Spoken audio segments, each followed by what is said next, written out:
चलिए बात करते हैं कृषि, झारखंड की कृषि की। जी हाँ, तो जब भी बात करेंगे झारखंड की कृषि की तो हमारा फोकस इंडिया और वर्ल्ड में भी रहेगा। जी हाँ, मतलब कृषि से जुड़ा हुआ भारत, विश्व और झारखंड, इससे संभावित प्रश्नों को ध्यान में रखते हुए इस टॉपिक को कवर किया जाएगा। इसलिए चलिए देख लेते हैं सबसे पहले झारखंड को। तो झारखंड में क्या देखना है कि झारखंड, आप जानते हैं कि झारखंड को क्या कहा जाता है। तो झारखंड को कहा जाता है रत्नगर्भा। ठीक है, हमारा प्रदेश क्या है तो रत्नगर्भा प्रदेश है। ये रत्नगर्भा प्रदेश क्यों? मतलब कि रत्न, जिसके गर्भ में क्या हो तो रत्न, जिसके गर्भ में रत्न हो, रत्नगर्भा। तो गर्भ में मतलब झारखंड के भूगर्भ में बहुत सारा खनिज तत्व पाया जाता है। और खनिज इतना अमूल्य होता है, खनिज पदार्थ जो पाया जाता है, खनिज संसाधन, देखिए खनिज संसाधन, और ये इतना अमूल्य होता है, मतलब प्राइसलेस है, कि इसको रत्न कहा जा सकता, मतलब रत्न जैसा कीमती। इसीलिए तो हम इसको क्या कहते हैं, रत्नगर्भा। तो झारखंड को क्या कहते हैं, रत्नगर्भा। इसका कारण भी देख लीजिए। तो रत्नगर्भा इसीलिए कहते हैं कि भारत के संपूर्ण खनिज संसाधनों में, भारत में जितना भी खनिज संसाधन पाया जाता है उसका लगभग 40% कहाँ है तो केवल झारखंड में है। भारत के खनिज संसाधनों में जो 40% है वो कहाँ पाया जाता है, प्रश्न बार बार पूछा जाता है, कहाँ पाया जाता है तो झारखंड में पाया जाता है। कितना? लगभग 40%। अब देखिए, हो गया 40% खनिज संसाधन, मतलब हमारा क्या होगा, झारखंड में 40% देश का जो कुल खनिज है उतना पाया जाता है। इसके बावजूद हम बात क्या कर रहे हैं, कृषि की। और अब जानते हैं कि झारखंड की अर्थव्यवस्था का आधार क्या है। ठीक है, ये भी प्रश्न पूछा गया था। झारखंड का अर्थव्यवस्था का आधार क्या है, तो स्वाभाविक रूप से हमारा ध्यान चला जाता है कि चूंकि खनिज संसाधन इतना अधिक पाया जाता है कि झारखंड क्या होगा, तो झारखंड एक औद्योगिक प्रदेश होना चाहिए। इस ऑप्शन में निश्चित रूप से ध्यान जाएगा। ठीक है, क्योंकि संसाधन काफ़ी बहुत मात्रा में पाया जाता है, तो झारखंड एक औद्योगिक प्रदेश होना चाहिए। लेकिन है क्या? नहीं है। देखिए क्यों नहीं है कि झारखंड औद्योगिक प्रदेश नहीं है, झारखंड एक कृषि प्रधान देश है। चलिए, तो इसका मतलब ये हुआ कि जैसे भारत कृषि प्रधान देश है, झारखंड एक कृषि प्रधान राज्य है। भारत एक कृषि प्रधान देश है तो क्या झारखंड क्या है, तो झारखंड एक कृषि प्रधान राज्य है। लेकिन ये कोई लॉजिक नहीं है कि भारत कृषि प्रधान है तो भारत का कोई राज्य जिसके पास देश का कुल 40% तक खनिज संपदा हो, इसके बावजूद वो कृषि प्रधान देश हो। तो कारण क्या है? चलिए कारण को देखते हैं, लेकिन देखेंगे हम लोग कृषि को ही, लेकिन कारण थोड़ा सा समझ लीजिए। देखिए क्या होता है कि 2000, चलिए देख लीजिए, 15 नवंबर 2000 क्या हुआ, झारखंड बन गया। क्या हुआ, झारखंड बना 15 नवंबर 2000 को। इससे पहले क्या था कि इससे पहले जो बिहार का जो दक्षिणी भाग था, साउथ बिहार जिसे कहा जाता था, ठीक है, जो वर्तमान में झारखंड है, ये साउथ बिहार। तो क्या मान्यता था कि 2000 से पहले, कब, तो 2000 से पहले क्या माना जाता था, यह माना जाता था कि खनिज संसाधन तो बहुत है हमारे पास, हमारे गर्भ में खनिज संपदा भरा पड़ा है। लेकिन क्या हो रहा है कि जो खनिज संसाधन का बेनिफिट हो रहा है, लाभ हो रहा है, वो क्या हो रहा है कि बिहार के उत्तर बिहार को विकास करने में किया जा रहा है। ठीक है, इसलिए क्या कि दक्षिण बिहार पिछड़ा रह गया। ये एक थ्योरी काम करता था। कब तक काम किया? 2000 तक। क्या कि संसाधन हमारा, इससे जो राजस्व मिल रहा है उससे उत्तर बिहार का विकास हो रहा है। देखिए कैसे ये पूरी तरह से गलत है। जब तक आंदोलन हुआ सबको लगता था कि हाँ सही बात है, सही बात है, सही बात है। अब तो 2021 में पहुंच गए ना, 21 वर्ष। उस समय उत्तर बिहार का विकास अगर दक्षिण बिहार के पैसे से हो रहा था, तो अब तो झारखंड का पैसा है ना, तो झारखंड में विकास कहाँ गया? जवाब ढूंढना पड़ेगा ना, झारखंड में विकास कहाँ गया? क्या स्थिति बहुत बदली है? क्रांतिकारी बदलाव आया? बिल्कुल नहीं आया है। कि डेटा आंकड़ा से कुछ नहीं होना है, हकीकत में लगभग बदलाव की स्थिति नहीं है। 2000 से पहले वाली जो स्थिति थी कमोबेश वही है 2021 तक। इसका मतलब आंदोलन से पहले जो हम लोग जिस उत्तर बिहार के विकास का ठीकरा अपने सर पे लेते थे कि हमारे संसाधन से उत्तर बिहार विकसित हो रहा है, ये वास्तविक में सच नहीं था। अगर सच होता तो 21 वर्ष में झारखंड का विकास हो चुका होता था, नहीं हो चुका होता, लेकिन नहीं हुआ है। संभावित विकास जैसा सोचा गया था बिल्कुल ही नहीं हुआ है। इसीलिए इस टॉपिक को तो खैर छोड़ देते हैं, बात हम लोग एग्रीकल्चर की कर रहे हैं। बस दुखद बात यह है कि हम लोग एग्रीकल्चर की बात कर रहे हैं और हमारे पास खनिज संसाधन भरा पड़ा है, तो फिर हम कृषि प्रधान राज्य क्यों बने हुए हैं? तो देखिए, कृषि प्रधान राज्य बने होने का मूल कारण क्या है कि जो संसाधन होता है ना, खनिज संसाधन, कोई भी खनिज संसाधन है, खनिज संसाधन इससे भरा पड़ा हुआ है, लेकिन इस पर जो अधिकार है मूलतः किसका है? भारत और झारखंड राज्य दोनों सरकार की बात मैं कर रहा हूँ, भारत सरकार और झारखंड सरकार, ठीक है।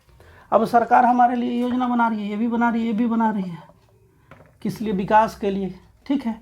योजना बना रही है, विकास नहीं हो रहा। हकीकत बात है,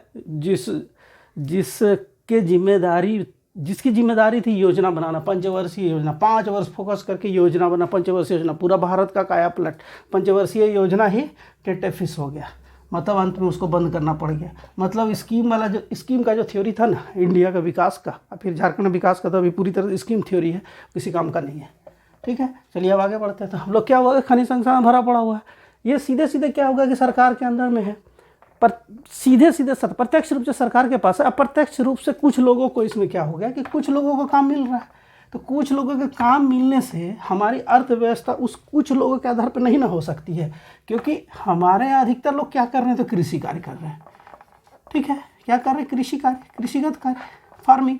तो कृषि कार्य कर रहे हैं तो कृषि प्रधान ही होंगे ना, क्योंकि ज़्यादातर लोग तो कृषि कर रहे हैं, इसीलिए क्या होगा कि हम लोग कृषि प्रधान स्टेट है, झारखंड एक कृषि प्रधान राज्य है।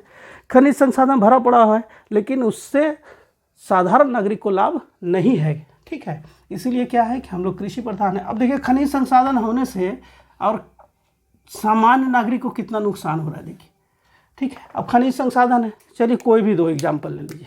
खनिज संसाधन, कोयला, एक लीजिए कोयला।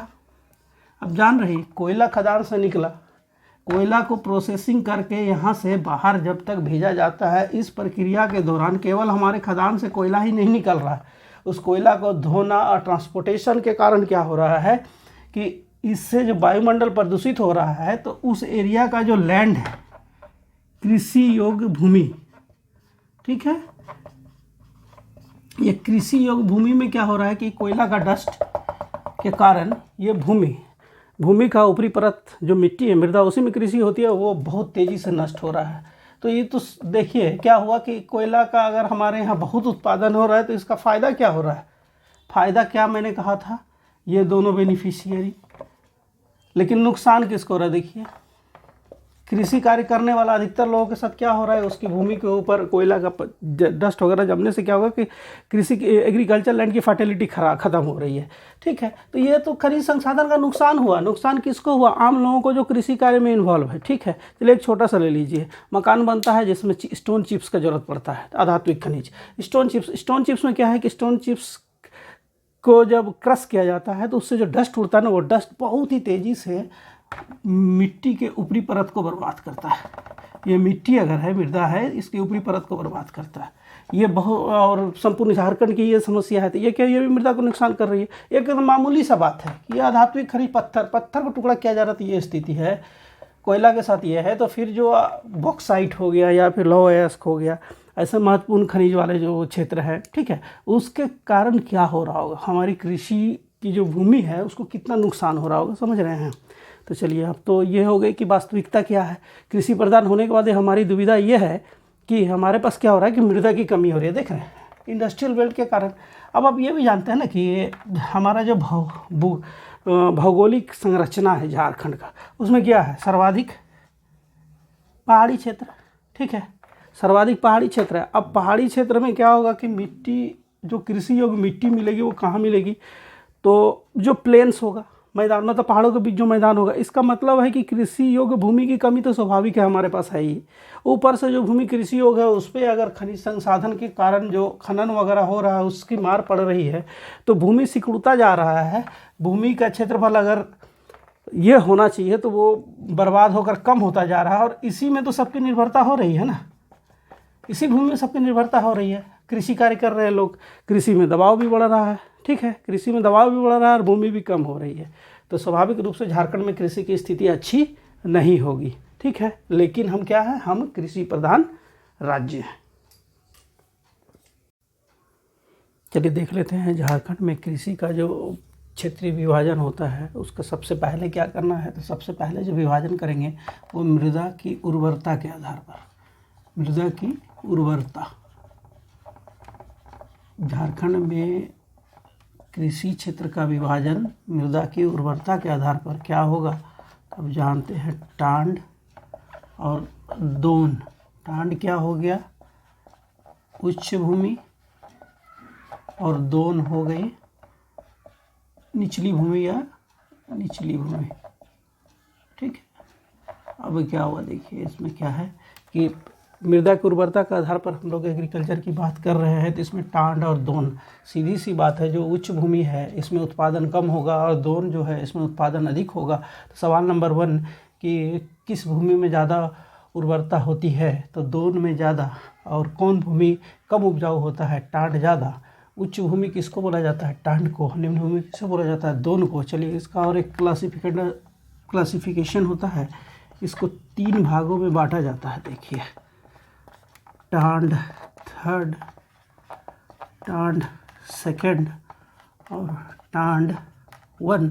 इसी तरह दोन को भी 3 भागों में बांटकर अध्ययन किया जाता है।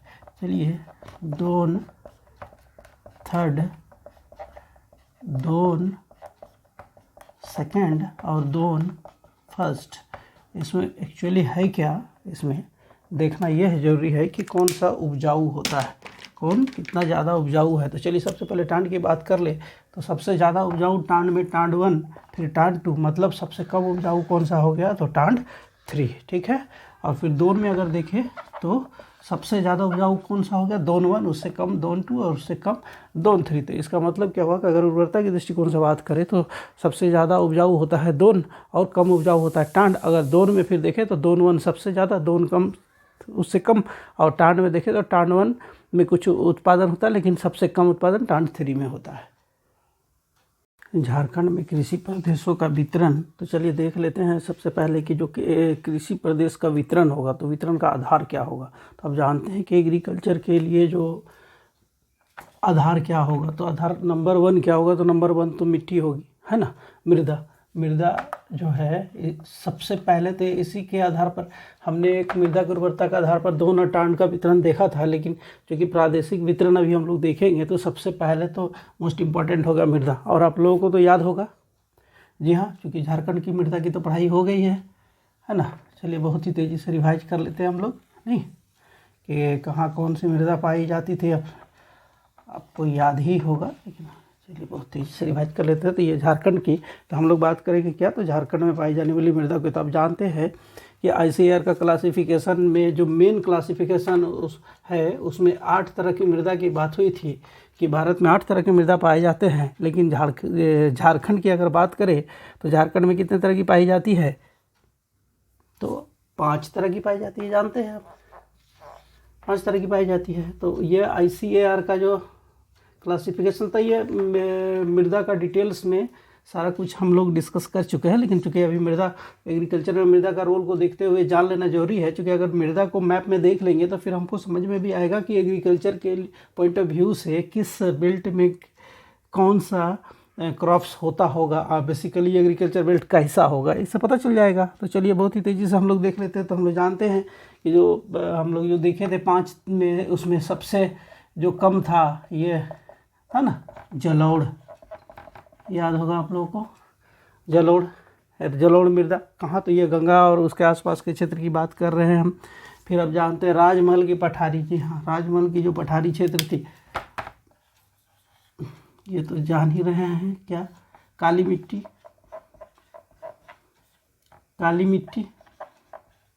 ठीक है। और अब हम लोग क्या देखेंगे, तो अब हम लोग देखेंगे क्या, हम लोग देखे थे कि शुष्क और बलुई मिट्टी। शुष्क और बलुई मिट्टी कहाँ देखे थे हम लोग, तो हम लोग देखे थे इसको दामोदर बराकर बेल्ट में। क्या हो गया, तो शुष्क या बलुई मिट्टी। देखिए अभी तुरंत समझ में आएगा कि आखिर इसका क्या रोल है, देखिए अभी रोल पता चलेगा। शुष्क और बलुई मिट्टी हो गई, ठीक है। तो हम लोग कितना था, 5 में से हमारे पास क्या मिल गया, तो जलोढ़ मिल गया, काली मिट्टी मिल गई, और शुष्क एवं बलुई मिट्टी मिल गई। तो चलिए अब देख लेते हैं, ये जान रहे हैं, और ये पाट क्षेत्र, ठीक है। चलिए ये पाट क्षेत्र और जो स्वर्ण रेखा, निचली स्वर्ण रेखा का क्षेत्र है, ठीक है। जानते हैं अब यहाँ कौन सी मिट्टी पाई जाती है, लेटेराइट, है ना। यहाँ लेटेराइट मिट्टी, तो यहाँ भी लेटेराइट हो गई, लेटेराइट। अब देखिए पूरा मैप में जो जगह बच रहा है, ये पूरा जो जगह बचा हुआ है, ये क्या है, तो ये लाल मिट्टी है, क्या है, तो लाल मिट्टी है, ठीक है। अब चलिए क्या हो गई, अब हम लोग क्या देख रहे हैं, हम लोग देख रहे हैं मृदा को, हम लोग देख रहे हैं एक्चुअली एग्रीकल्चर में जो सबसे इम्पोर्टेंट हम लोग क्या देखना होता है, सॉइल्स, और सॉइल्स का जो प्रोफाइल है झारखंड का ये बता रहा है, ठीक है। तो अब देख लीजिए, इससे ये तो पता चल ही जाएगा ना कि कहाँ किस तरह की मिट्टी है, तो उसका प्रादेशिक विभाजन भी उसी तरह का होगा, क्योंकि वहाँ क्रॉप्स अलग तरीके से पाए जाएंगे, ठीक है ना। तो ये तो आपका देखा हुआ है, इसलिए इसमें समझ आया नहीं करते हैं, और चलिए तेज़ी से आगे बढ़ते हैं, ठीक है। ये मिट्टी का था। चलिए फिर हम लोग अभी बात कर लेंगे क्या, तो जलवायु का। हाँ, तो मैं बता दूं कि जलवायु का जो है वो कंप्लीट आएगा जलवायु का, लेकिन अभी चूंकि हम लोग मृदा देख रहे हैं, तो इसी तरह तेज़ी से जलवायु भी देख लेते हैं कि जलवायु के आधार पर जो विभाजन हुआ है झारखंड में, ठीक है।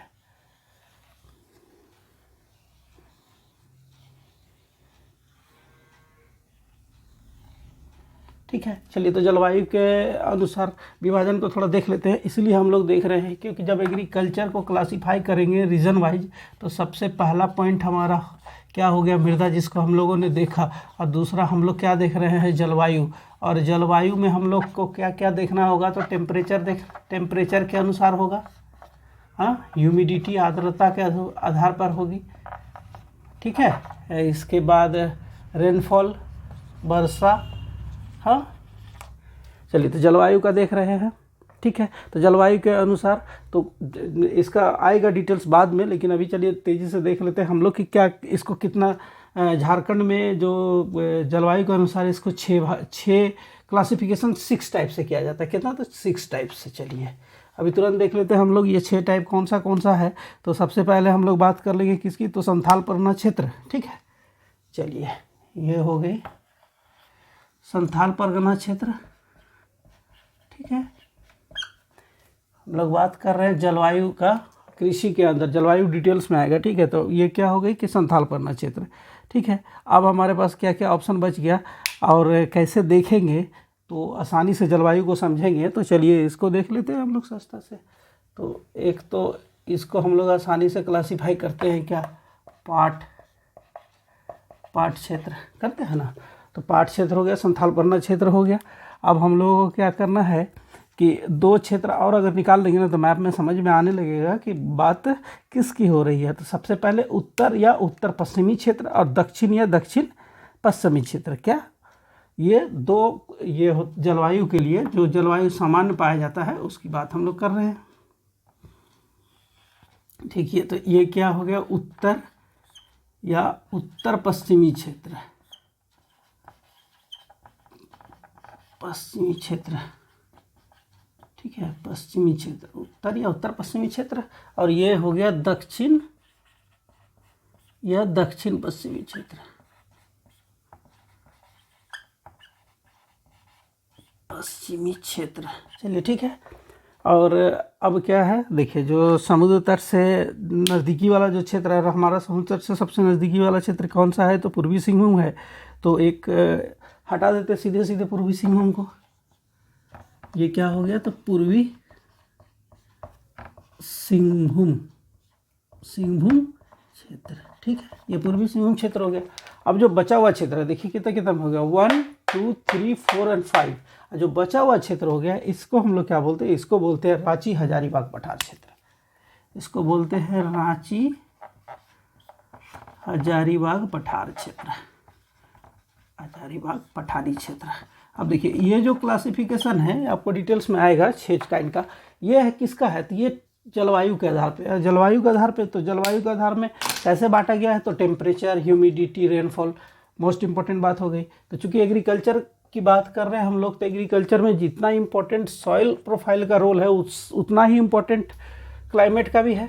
हाँ, तो ये दोनों तो अभी हम लोग देख रहे हैं एग्रीकल्चर को, लेकिन फिर भी एक ओवरव्यू देख लीजिए, ये सारा डिटेल्स में भी आएगा। ये डिटेल्स में आएगा, सॉइल प्रोफाइल पहले ही कंप्लीट हो चुका है, झारखंड, इंडिया, वर्ल्ड सारा, ठीक है। तो चलिए हम लोग अब आगे देखते हैं। अब देख लेते हैं हम लोग कि एग्रीकल्चर को जो क्लासीफाई कर रहे हैं हम लोग रीजन वाइज झारखंड के लिए, वो कैसा है, ठीक है। तो जो इसका मेन क्या हो गया, इसका जो आधार, इसका आधार हम लोगों ने अभी देख लिया, जो क्लासीफाई करेंगे उसमें सॉइल और क्लाइमेट दो तो इम्पोर्टेंट है ही। अब क्या है कि कुछ और इम्पोर्टेंट भी होगा, तो जैसे नदी तट क्षेत्र है कि नहीं, क्योंकि कृषि है तो नदी के तट में ज़्यादा इसका ही होगा, नदी तटीय, नदी तट, ठीक है।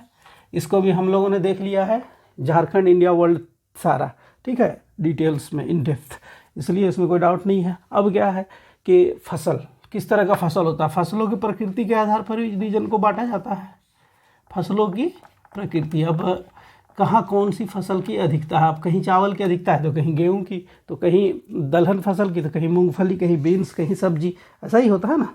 तो इसके आधार पे भी है, ठीक है। तो इस तरह हम लोग क्या करेंगे, अब हम लोग बांटेंगे रीजन वाइज एग्रीकल्चर को झारखंड के पॉइंट ऑफ व्यू, झारखंड के एग्रीकल्चर रीजन को, मतलब रीजनल डिवीजन करेंगे हम लोग एग्रीकल्चर का, कहाँ, तो झारखंड का। चलिए, तो बहुत ही तेज़ी से हम लोग सबसे पहले बना लेते हैं एक मैप, ठीक है। चलिए देखिए इसको,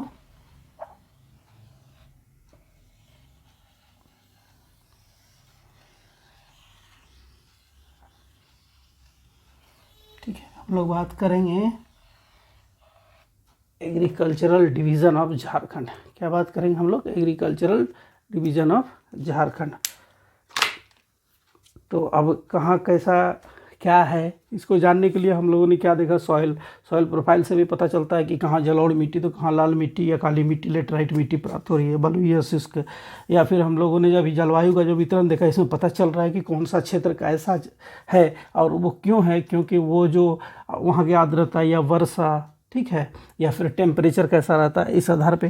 तो चलिए अब इसका डिवीज़न को आरंभ करते हैं। तो सबसे पहले देख लेते हैं, हम लोग अभी कृषि क्षेत्र में डिवीज़न की बात कर रहे हैं। चलिए, तो ये जो बेल्ट है, ये समझ रहे होंगे, सबसे पहले इसी को तो गंगा व उसकी सहायक नदी का क्षेत्र है। ये जलोढ़ मैदान वाला क्षेत्र, सहायक नदी क्षेत्र, ठीक है।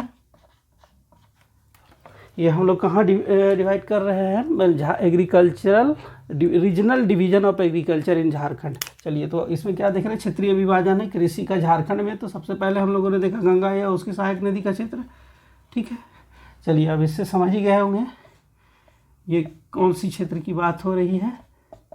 और ये जो क्षेत्र है ये क्या है, तो ये है, क्या बताइए, राजमहल की पहाड़ी क्षेत्र, राजमहल की पहाड़ी, राजमहल की पहाड़ी क्षेत्र, ठीक है। देखिए, दोनों में अंतर इसीलिए है कि वो जो जलोढ़ मैदान वाला क्षेत्र है, निश्चित रूप से वहाँ उत्पादन बहुत ही अच्छा होता होगा, तो फसल को भी आधार माना गया होगा, ठीक है। वो मैदान गंगा और उसके सहायक नदी का तट भी है, इसीलिए। फिर राजमहल की पहाड़ी क्षेत्र, जी हाँ, यहाँ उत्पादन बिल्कुल ही अलग होता होगा, तो ये एक अलग सी बात हो गई है कि नहीं। तो चलिए, अब हम लोग देख लेते हैं। अब इसके डिवीज़न को अगर आगे बढ़े, तो सबसे पहले बलुई और शुष्क मिट्टी वाला जो क्षेत्र है, चलिए उसको हटाते हैं, है ना, ठीक है। ये हो गया क्षेत्र।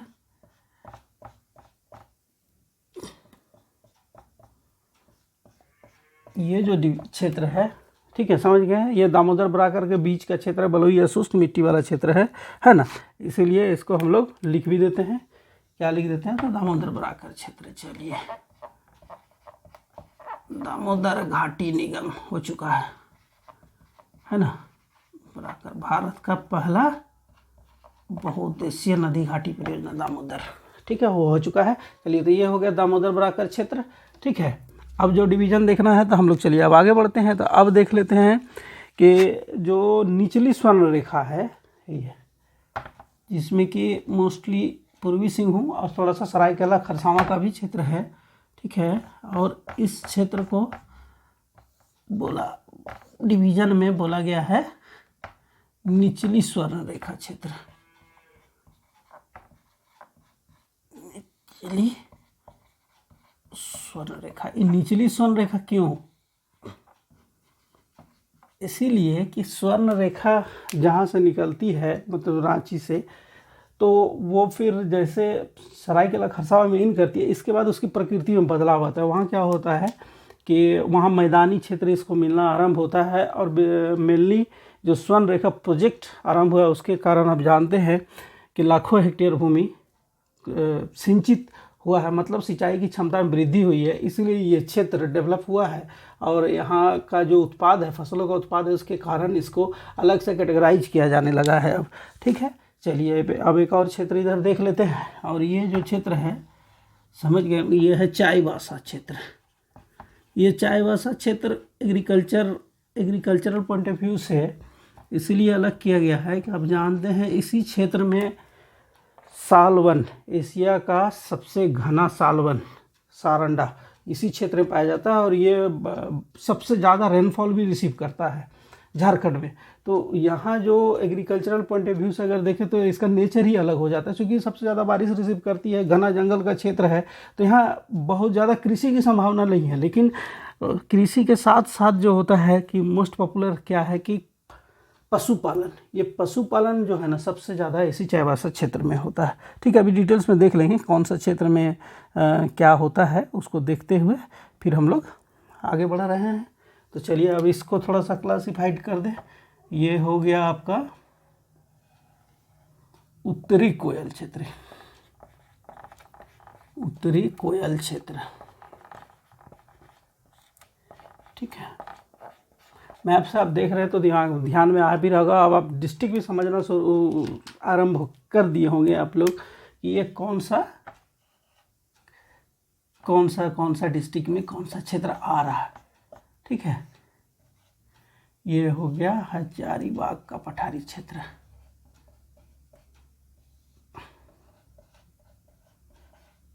ठीक है। ये हजारीबाग पठारी क्षेत्र। अब जो जगह बच रहा है देख लिए होंगे, जो जगह बच रहा है और जो जगह बचा है यही क्या है, तो ये है रांची का पठारी क्षेत्र, ठीक है। ये है रांची पठारी क्षेत्र, रांची पठारी क्षेत्र। अब चलिए अब हम लोगों ने क्या देखा, हम लोगों ने देखा ये झारखंड के मैप में कृषि प्रदेशों में विभाजन, ठीक है। झारखंड में कृषि प्रदेशों का जो विभाजन हुआ है वो क्या है, तो चलिए देख लेते हैं बहुत ही तेज़ी से हम लोग। सबसे पहले क्या हो गया, 1 नंबर चलिए गंगा और उसकी सहायक नदी मतलब जलोढ़ मैदान का क्षेत्र। फिर 2 नंबर में चलिए बात करते हैं तो राजमहल की पहाड़ी मतलब संथाल परगना की बात हो रही है। फिर 3 नंबर में देख लेते हैं चलिए ये दामोदर बराकर क्षेत्र, बालुई शुष्क मिट्टी वाला क्षेत्र। निचली स्वर्ण रेखा क्षेत्र 4 नंबर, ये इसीलिए इंपॉर्टेंट हो गया कि स्वर्ण रेखा प्रोजेक्ट के कारण यहाँ सिंचित क्षमता बढ़ गया है। फिर आ गया 5 नंबर चाईबासा क्षेत्र, ये घना जंगल और अत्यधिक वर्षा वाला क्षेत्र। फिर 6 नंबर बात करेंगे तो रांची का पठारी क्षेत्र। फिर 7 नंबर में आते हैं हम लोग तो हो जाता है उत्तरी कोयल क्षेत्र, और 8 नंबर में है हजारीबाग का पठारी क्षेत्र। तो इस तरह हम लोग अब बता सकते हैं कि झारखंड का जो क्षेत्रीय विभाजन है वो कितने इसमें हुआ है, तो 8 भागों में।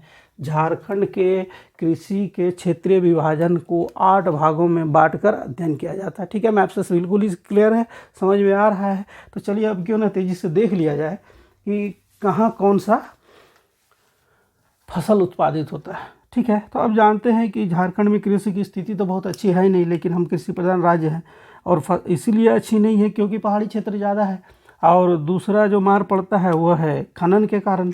तो जो भी उर्वर भूमि है वो बहुत तेज़ी से बर्बाद हो रही है, तो नुकसान तो हो रहा है, ठीक है।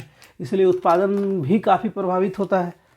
तो चलिए अब देख लेते हैं हम लोग, चूँकि उत्पादन कम है फिर भी संतोषजनक है, चलिए लेकिन बात कर लेते हैं। अब देख लेते हैं कि कहाँ कौन सा उत्पादित होता है। तो सबसे पहला बात देखिए, जो एक पॉइंट है जो दिमाग में बिल्कुल रखना है वो क्या है कि जो संपूर्ण झारखंड का कृषि की अगर बात करें ना, तो कॉमन जो है वो है धान की खेती, मतलब चावल, ठीक है।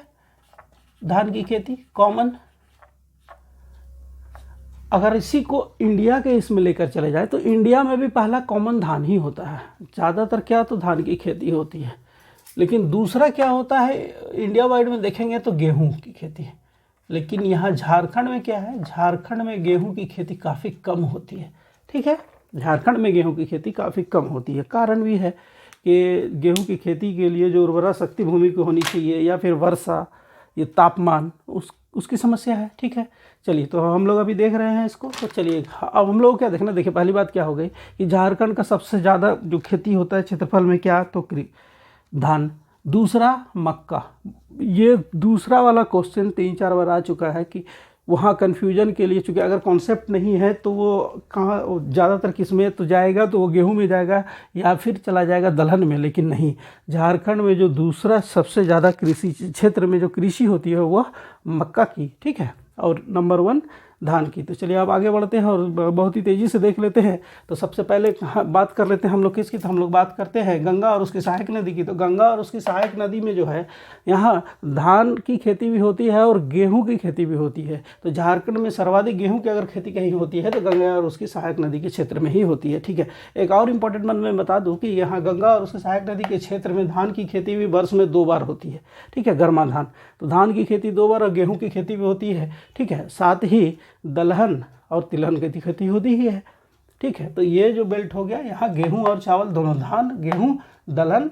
ठीक है, और जो कुछ गंगा का तटीय क्षेत्र है जहाँ जो खेती होती है वह है पटसन की, पटुआ। ठीक है, पटसन की खेती, जूट उसकी खेती होती है कहाँ, तो यहाँ, चूँकि उसको बहुत ज़्यादा पानी की आवश्यकता है, वो यहीं होती है। ठीक है, इसी बेल्ट में होती है। चलिए अब आगे बढ़ लेते हैं। शहतूत की भी खेती यहाँ होती है, चूँकि रेशम के कीड़ा का पालन भी इधर ही किया जाता है। चलिए फिर अब आगे बढ़ते हैं। अब बात करेंगे हम लोग राजमहल की पहाड़ी की। तो राजमहल की पहाड़ी में जो डिफरेंस आएगा गंगा और उसके सहायक नदी के क्षेत्र से, वो यह आएगा कि इस बेल्ट में गेहूं की खेती ना के बराबर होती है, लेकिन धान की खेती होती है। ठीक है, और धान की खेती के साथ साथ यहाँ मुख्य क्या फसल हो गया, तो मक्का। ठीक है, दलहन, तिलहन, लोबिया, ये सब इम्पोर्टेंट फसल जो राजमहल की पहाड़ी में पाया जाता है। चलिए फिर आगे बढ़ते हैं। आगे आएंगे हम लोग दामोदर बराकर क्षेत्र। ये शुष्क मिट्टी वाला क्षेत्र है। निश्चित रूप से दामोदर घाटी परियोजना के बाद सिंचित क्षेत्र बढ़ा है, और सिंचित क्षेत्र बढ़ने के बाद क्या हुआ कि धान की खेती भी अच्छी हो रही है और सब्जी का उत्पादन भी बहुत अच्छा हो रहा है। लेकिन मूलतः ये जो पूरा बेल्ट है, यहाँ जो सबसे ज़्यादा खेती होती है वह है मक्का की। किसकी खेती होती है, तो मक्का की खेती होती है। ठीक है, दामोदर बराकर क्षेत्र की बात हम लोग करें तो ये कहाँ, इसमें जो सबसे ज़्यादा खेती हो रही है वो हो रही है मक्का की। ठीक है, लेकिन चावल की भी खेती होती है, सब्जियों की भी खेती होती है। अब चलिए बात कर लेते हैं हम लोग हजारीबाग पठार। ठीक है ना, तो हजारीबाग पठार जो है, हजारीबाग पठार कॉमन है, धान की खेती तो होनी ही होनी है। ठीक है, धान की खेती कॉमन है, होनी ही होनी है, लेकिन इसके साथ मक्का, और यहाँ जो क्या है, यहाँ रागी और दलहन की भी खेती होती है। रागी और दलहन, रागी दलहन धान, देखिए कॉमन है धान, तो धान रागी दलहन। ठीक है, इसके बाद मूंगफली, उसकी भी खेती होती है। ये कहाँ, हजारीबाग पठार के क्षेत्र की बात कर रहे हैं। अब चलिए आ जाते हैं उत्तर कोयल क्षेत्र। तो उत्तर कोयल क्षेत्र जो है इसको हम लोग क्या बोलते हैं पता है, झारखंड का दलहन बेल्ट है। ये दलहन क्षेत्र, सर्वाधिक दलहन की खेती कहाँ होती है, तो पलामू क्षेत्र, पलामू प्रमंडल, और इसके अंदर में डिस्ट्रिक्ट कौन सा होगा, तब जानते हैं, गढ़वा, पलामू और लातेहार का ऊपरी, मतलब उत्तर लातेहार। ठीक है, इस समझ में ये कौन सा दलहन क्षेत्र, क्वेश्चन हो गया ये कि दलहन क्षेत्र कौन सा हो गया, तो यह उत्तरी कोयल क्षेत्र। और दलहन क्षेत्र में जो जिला कौन सा हो गया, तो गढ़वा, पलामू और उत्तरी लातेहार। चलिए फिर अब आगे बढ़ते हैं, देख लेते हैं रांची का पठारी क्षेत्र को। ठीक ना, तो रांची का पठारी क्षेत्र में क्या है कि रांची के पठारी क्षेत्र में चावल, मक्का, और फिर जो बेसिकली रांची और लोहरदगा के बीच का जो क्षेत्र है, यहाँ सब्जी की काफ़ी मात्रा में खेती होती है, विशेषकर मटर, टमाटर। ठीक है, और ये बहुत ही सब्जी के लिए पॉपुलर बेल्ट है ये। लेकिन रांची के पठारी क्षेत्र में, ठीक है, जान लेते हैं, चावल मोस्ट इम्पॉर्टेंट, फिर मक्का, गेहूं की खेती नहीं के बराबर, फिर दलहन, और सर्वाधिक होता है सब्जी की खेती, सर्वाधिक क्या, सब्जी की खेती। ठीक है, सब्जी की खेती। और इसी बेल्ट में रांची लोहरदगा के आसपास भी आपको आधुनिक तकनीक से भी कृषि करते हुए लोग दिखेंगे। चलिए फिर आगे बढ़ते हैं और हम लोग देख लेते हैं चाईबासा की। तो जैसा मैंने पहले ही कहा था कि चाईबासा जो है ये झारखंड में सबसे ज़्यादा वर्षा रिसीव करती है। ठीक है, और वर्षा रेनफॉल रिसीव करती है, और डेंस फॉरेस्ट भी है, सारंडा आप जानते हैं इसी क्षेत्र में आता है। तो यहाँ खेती की संभावना काफ़ी कम है, फिर भी चावल, इसके बाद मोटा मोटा अनाज, ठीक है। लेकिन सबसे ज़्यादा जो होती है वो है पॉपुलर है इस क्षेत्र में, वो है पशुपालन, ठीक है। क्या है तो वो पशुपालन पॉपुलर है। तो इस तरह हम लोग देख रहे हैं कि झारखंड में जो कृषि का विभाजन किया हम लोग कितना, तो 8 तरह से, और उसमें मुख्यतः कौन सा फसल पाया जाता है, जो मोस्ट इंपॉर्टेंट कॉमन है, एक धान और दूसरा मक्का। तो चलिए अब तेजी से एक बार देख लेते हैं, मतलब रिवाइज कर लेते हैं। सबसे पहले तो चलिए बात करते हैं गंगा और उसकी सहायक नदी क्षेत्र की। तो गंगा और उसकी सहायक नदी क्षेत्र कहाँ आएगा, तो ये आएगा साहेबगंज और पाकुड़। साहेबगंज और पाकुड़ जिला का कुछ हिस्सा, अधिकांश हिस्सा नहीं, कुछ हिस्सा। फिर बात आएगी राजमहल की पहाड़ी की। तो राजमहल की पहाड़ी के क्षेत्र में आ जाएंगे संथाल परगना के सभी जिले, 6 जिले, ठीक है। तो क्या क्या हो गया, तो साहेबगंज, पाकुड़, गोड्डा, दुमका, देवघर, जामताड़ा, ठीक है, 6 डिस्ट्रिक्ट। चलिए फिर आगे बढ़ते हैं। अब आगे देख लेते हैं हम लोग किसको, तो दामोदर बराकर क्षेत्र में जो देखेंगे हम लोग, तो इसमें कुछ क्षेत्र हजारीबाग का भी आएगा, फिर कुछ क्षेत्र गिरिडीह का आएगा, कुछ कोडरमा का आएगा, लोअर कोडरमा, इसके बाद रामगढ़ और बोकारो तो आएगा ही आएगा, और धनबाद। फिर लेकिन हजारीबाग का पठारी क्षेत्र जब देखेंगे तो इसमें मोस्टली हजारीबाग का मोस्टली क्षेत्र किस में आएगा, तो हजारीबाग का पठारी क्षेत्र में आएगा। फिर इसमें आएगा कोडरमा और गिरिडीह, ठीक है, हजारीबाग का पठारी क्षेत्र। अब चलिए देख लेते हैं दलहन क्षेत्र, दलहन बेल्ट, उत्तरी कोयल क्षेत्र। उत्तरी कोयल क्षेत्र में 3 जिला, 3 जिला में कौन सा, तो गढ़वा, पलामू और उत्तरी लातेहार। चलिए फिर हम लोग बात करें तो निचली स्वर्ण रेखा। तो निचली स्वर्ण रेखा में 2 जिला, निचली स्वर्ण रेखा का जो है सबसे नीचे ये पूर्वी सिंहभूम मतलब जमशेदपुर, और उत्तर में यह सरायकेला खरसावां जिला, ठीक है। फिर ये चाईबासा क्षेत्र, तो जिला के नाम से ही, जिला का नाम नहीं मुख्यालय के नाम से, जिला का नाम पश्चिमी सिंहभूम है, ठीक है। अब बात आ गई रांची की पठारी क्षेत्र। ये तो रांची के पठारी क्षेत्र को आप ध्यान से देखिए तो जिला आपको समझ में आ गया होगा। तो बात चलिए देख लेते तेजी से। तो ये रांची हो जाएगी। रांची के बाद लोहरदगा, लोहरदगा से आइए गुमला, गुमला से सिमडेगा, खूंटी, ठीक है। कहाँ, रांची, लोहरदगा, गुमला, सिमडेगा, खूंटी, इतना डिस्ट्रिक्ट किस में है, तो रांची के पठारी क्षेत्र में। इसमें लातेहार का दक्षिणी क्षेत्र भी है। तो इस तरह हम लोग देख रहे हैं झारखंड में जो कृषि है, कृषि का क्षेत्रीय विभाजन को।